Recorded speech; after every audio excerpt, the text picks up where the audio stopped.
আমি তো মসজিদ কমিটিতে চাঁদা দিচ্ছি, এখন কি বলবেন? আমি তো রিহাবের মেম্বার, প্রতি বছর চাঁদা দিই, কি বলবেন? এটা অবৈধ বলবেন?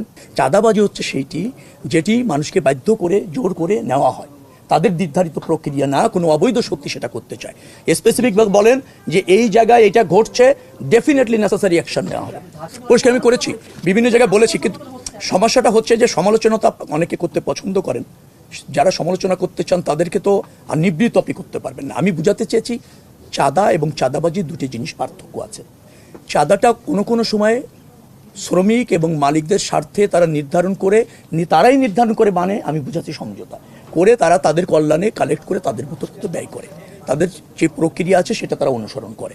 আর সেটা একটা কোনো কোনো জায়গায় এটাকে চাঁদাবাজি বলাটা কঠিন। চাঁদাবাজি আমি বলতেছি চাঁদাবাজি হচ্ছে সেইটি যেটি মানুষকে বাধ্য করে জোর করে নেওয়া হয়, তাদের নির্ধারিত প্রক্রিয়া না কোনো অবৈধ শক্তি সেটা করতে চায়। সেটা করার কোনো সুযোগ নেই, সেটার করা আমাদের এই মন্ত্রণালয়ে থাকবে না, যে কোনো মূল্যে আমরা সেটা আপনার হতে দিব না, সেটা আমাদের অঙ্গীকার।